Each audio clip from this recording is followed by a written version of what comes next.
this presentation is on the Tasmanian planning scheme and specifically around the exhibition of the local provision schedule. The purpose of the presentation is to provide you with enough information that you will then be able to engage with the various documents that form part of the exhibition. So this slide outlines what we'll be covering, and it's hoped that with having this information in front of you or at your disposal, you'll be able to then make some considerations around what's proposed for your property or the place that you care about, and whether that you need to put in a representation based on your concerns or considerations on that. So to give you we first need to obviously understand what planning is. Not everyone is familiar with planning or statutory planning. The best way to describe it is that it is a roadmap. It's a roadmap that says or shows us what a particular area will look like. So on this slide, we have Cygnet as an example. And you can see if we think of Cygnet as a green field with nothing there, this map shows us what we want Cygnet to look like. So obviously it's not the case. There is some development there, but certainly there are areas that will be considered for future development to incorporate additional housing, additional commercial use, additional agriculture. So that's the basis of planning, and it's important because planning, if done correctly, will ensure that the places that we care about and the places that we live in function and provide a good sense or livability and sense of place. Some background and context. This new Tasmanian planning scheme sits within a broader planning reform process that's been driven by state government. It's a state government-based policy to change how planning is done in Tasmania. You will see there's a number of different components within this, but the specific or the most important one for this presentation is that blue one in the bottom left corner of the slide. So that is the Tasmanian planning scheme. Some of these other blocks, such as the Tasmanian planning policies, are still being developed, while some of the other ones, like the regional land use strategies, are going to be reviewed in the next year or so. But for the moment, the exhibition process is directly related to the Tasmanian planning scheme and the two key components that make up that scheme. And those two key components are essentially the state planning provisions and the local provision schedule. So the state planning provisions were developed by state government, and they describe the zones and codes that are to be applied across Tasmania. They are consistent for every local council. They're the same zones, they're the same codes, and there's the same provisions that a statutory planner will use to assess a proposal against for all of Tasmania. So it's important to note that the exhibition, making a representation, you can't make a representation on any of the provisions contained within a zone or any aspect of the state planning provisions. That's already gone through a public participation process that state government led and has been adopted. What you can make an exhibition on, or a representation on, is the local provision schedule. The local provision schedule is how the local planning authority is applying the state planning provisions to their local government area. So that essentially is where we will place certain zones and where we will place certain codes. And that is what you can make a representation on. So to be clear, hypothetically, if there is a particular zone that's proposed for your property and you don't agree with that zone, or you want another zone, or you think your property suits, or if the characteristics of your property better suit another zone or code, that could be a basis for a representation as part of this exhibition process. Now, I just want to make it clear that, as I said before, this is a state government-led planning reform process, and obviously the adoption of the Tasmanian planning scheme within the Huon Valley through the adoption of the local provision schedule is part of that. Now, I've taken this directly from the planning reform website, state government's planning reform website, and it outlines what they are trying to achieve by having a consistent Tasmanian planning scheme across all local government areas. And that is, they want consistency. And also what they want is they want that consistency to simplify the process of applying for permits, planning permits, and getting particular approvals or outcomes. what they have also included is the ability, by applying the LPS, but also then the ability to adopt certain area-specific statutory plans or tools.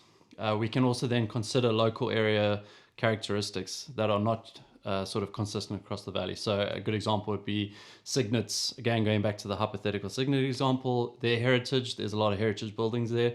Those are unique to Cygnet, so therefore a local area specific planning tool could be applied in that area to obviously protect those and to allow them to be considered for any new applications for development. So this is just a image showing what the zones and the codes look like. This was taken directly out of the portal, which is a online mapping portal that one can access to and put in their property address and zoom into their property to see exactly what is being proposed for that property. And the two things you'll be looking at is principally the zones and the codes that are applied. So this is a key. You'll find this on both our web pages. When I say our web pages, Huon Valley Council's web pages, so that would be the Tasmanian Planning Scheme or the Have Your Say page. A link to the portal is in both those pages. And the easiest way to access them is actually just put in Tasmanian Planning Scheme, Huon Valley Council in the Google search bar, and it'll take you directly there. Another point I want to make is that the applications of zones and codes is strictly guided, and guided is in inverted commas, by a guideline document that was put together by the Tasmanian Planning Scheme.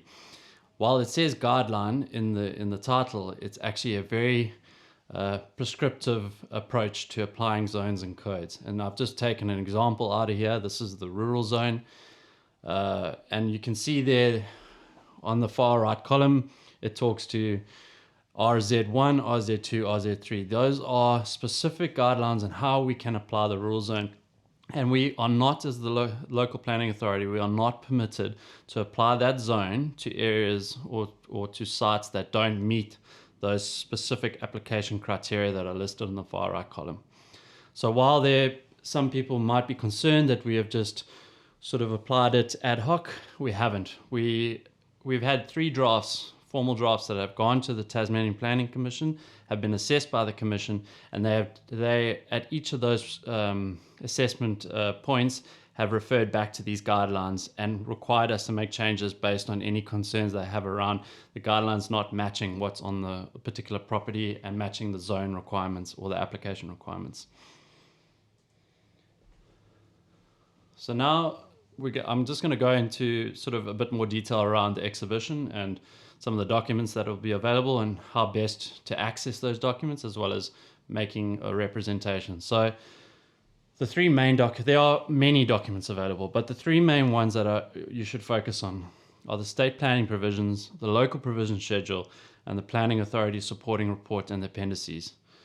So like I said, state planning provisions tell you what that zone and that code allow you to do and what assessment criteria that will be applied when you make a proposal to do something in that zone or code. The local provision schedule tell you what will be applied, what zone and what code, as well as any local area planning tools that will be applied to a site.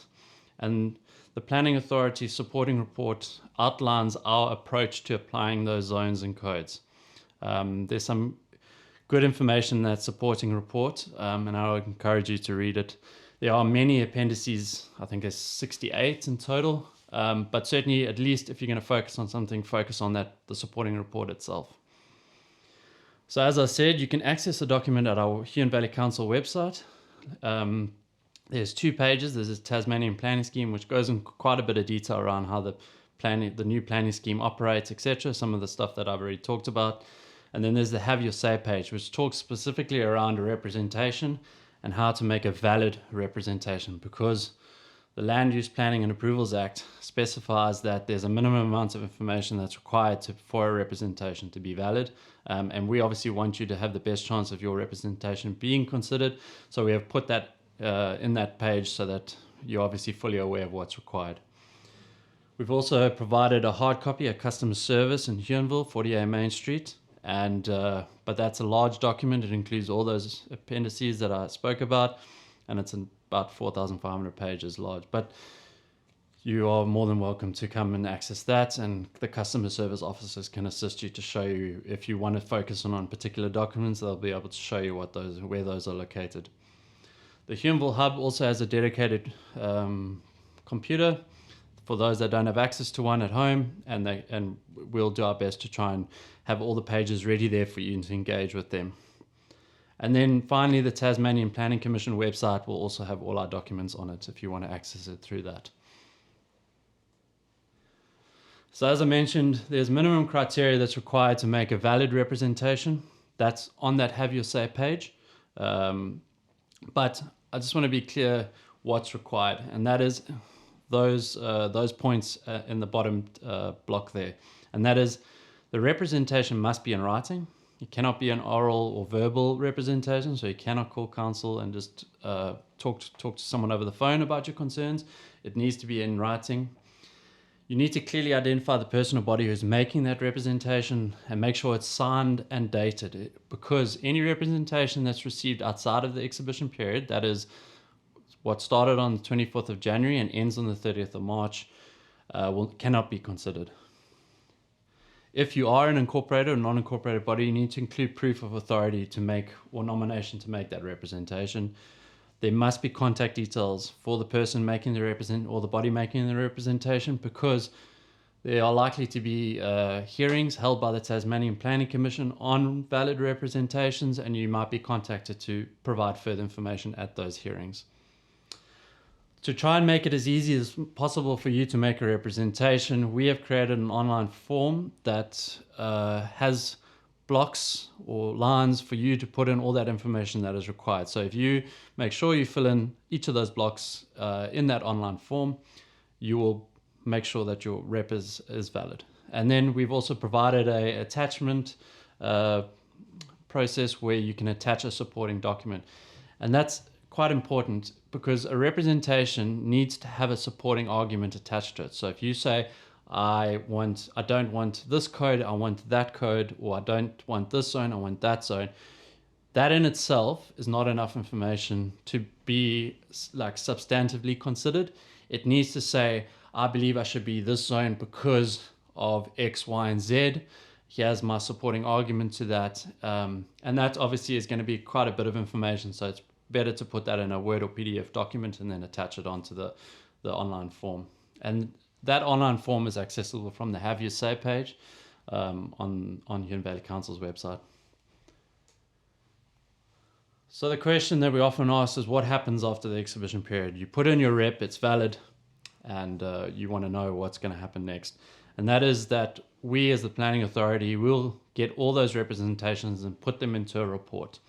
We are permitted to make comments on those reps, but we only make comments and then we put them to the Tasmanian Planning Commission through a report, and it's the commission that holds those hearings and considers those representations. For those representations that the commission agrees with, they will then direct us as the planning authority to make changes to our local provisions schedule. That's a direction. That's nothing we can't appeal at. If they tell us to make a change, we must make that change.